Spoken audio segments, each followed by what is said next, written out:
I want to do a very quick video with you to go over the department syllabus for this course. I'm not going to read through everything in this document. You have it available for you to read and review and look at and refer to, but I do want to hit some of the highlights for the department syllabus for this course.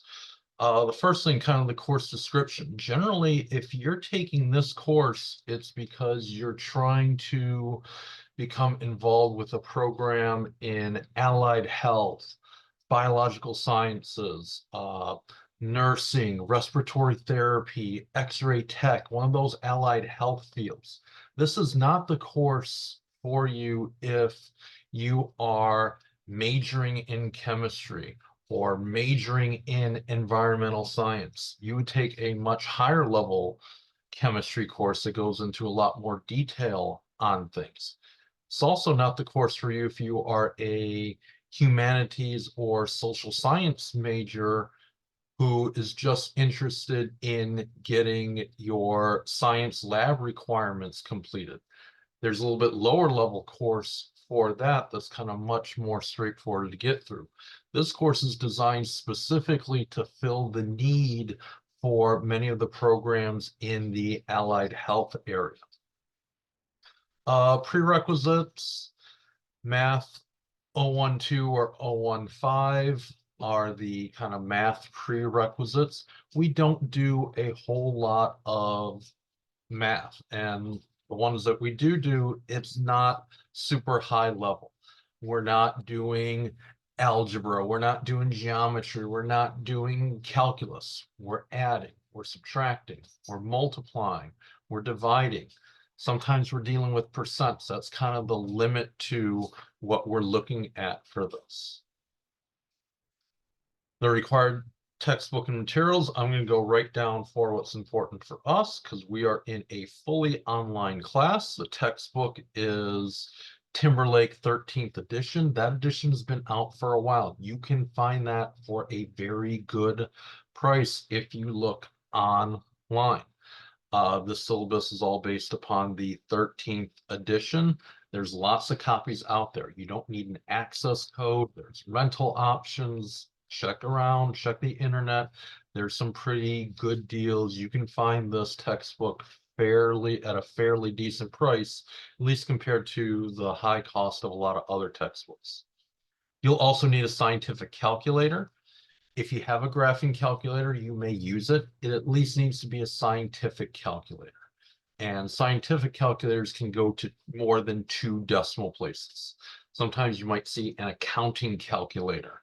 Well, an accounting calculator just goes to dollars and cents, only 2 decimal places.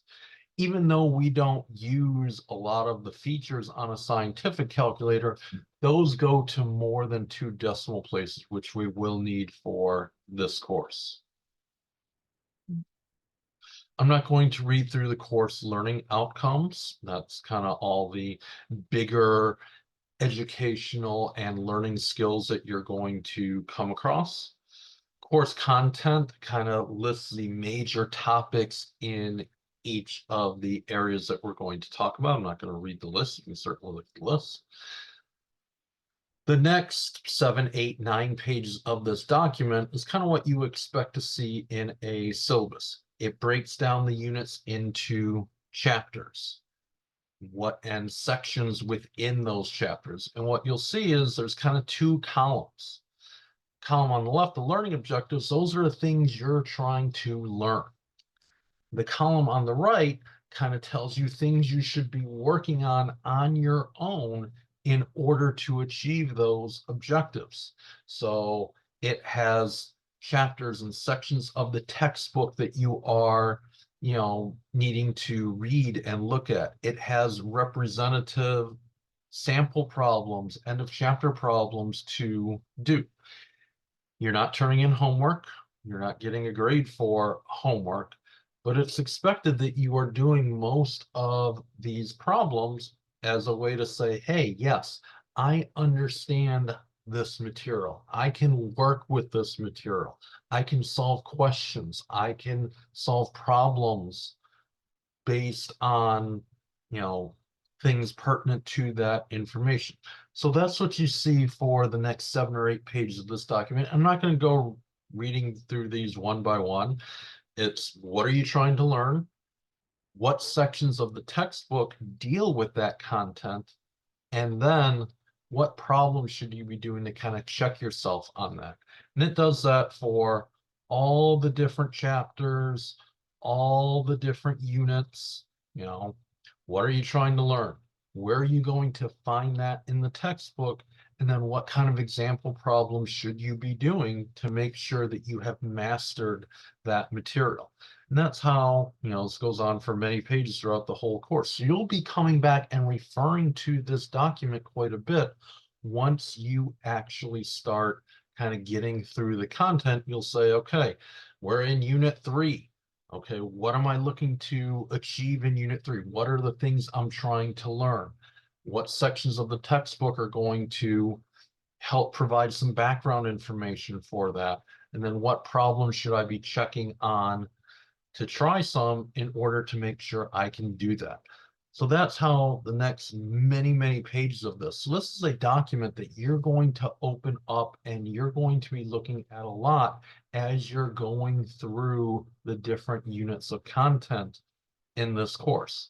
And the framework is kind of all the same. I'm not going to read through everything because you'll be looking through that as you get to that material in the course.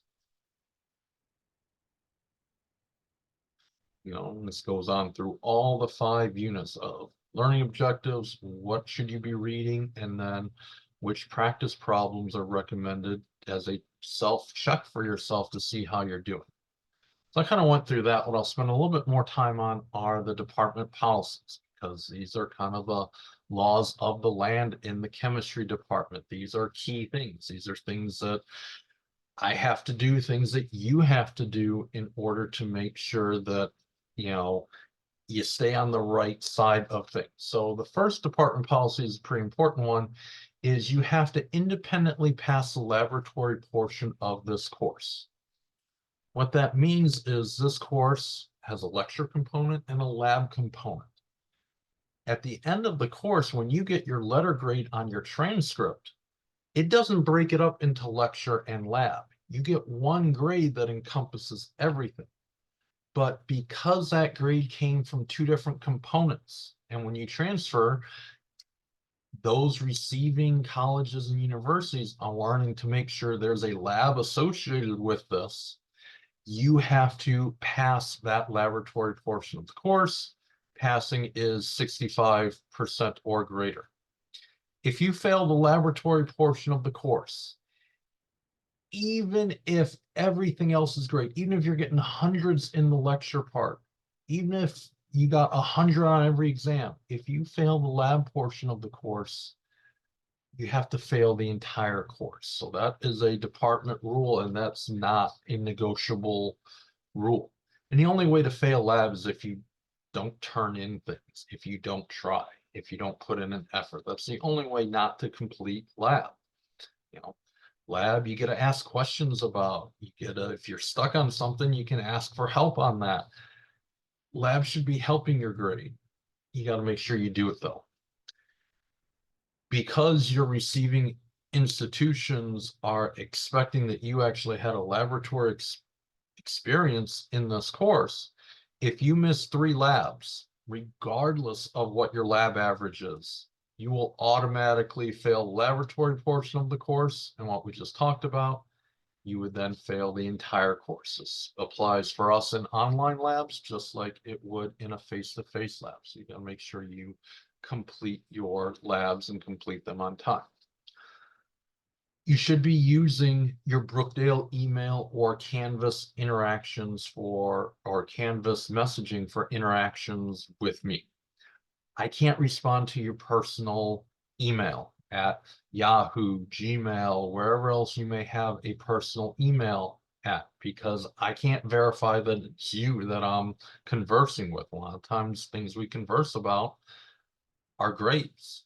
So you need to be using your Brookdale email or Canvas messaging. I can't respond to messages that come or emails that come from your personal email.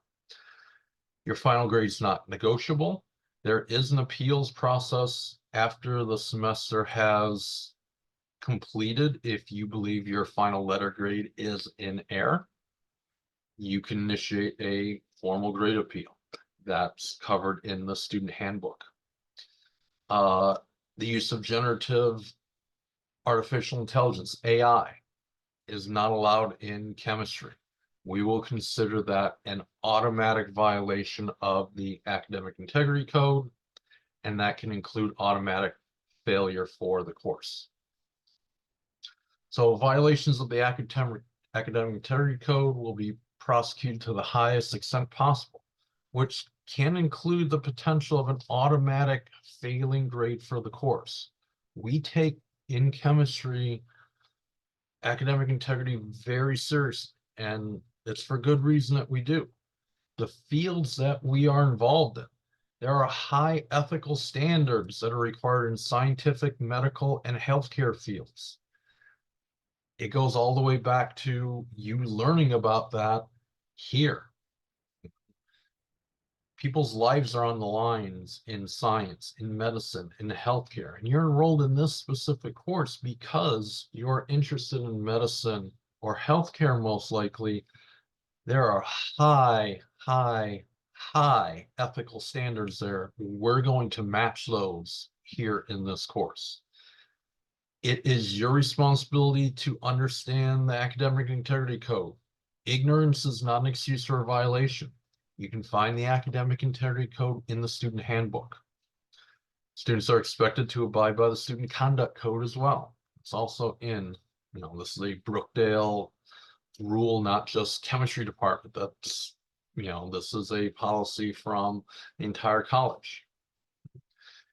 You're going to be required to acknowledge that you've reviewed the department syllabus as well as the instructor's syllabus. And you'll see that kind of in that first introductory welcome module in Canvas. It's basically a non-graded quiz that's going to say, I've read the department syllabus and my instructor syllabus. You just can click yes to signify that you have done that.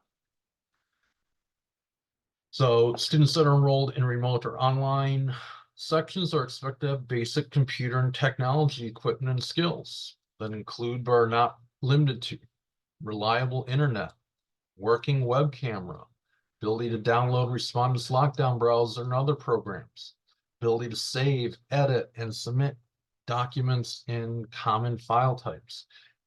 You have to be computer proficient. You signed up for an online class.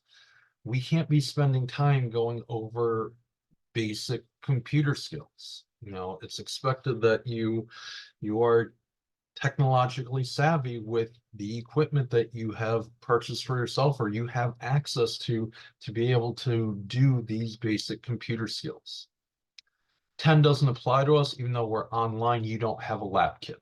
So all of your things are simulations or things you already have at home. I'm not going to read through the tips on how to be successful. I suggest you do. And the reason why I'm not going to read through them is I cover some tips. These are very similar tips to what you're seeing in this document in my actual section specific syllabus. So you see that in there along with the video where, I kind of tailor things a little bit more specifically for this course, but it's the same idea. Don't procrastinate.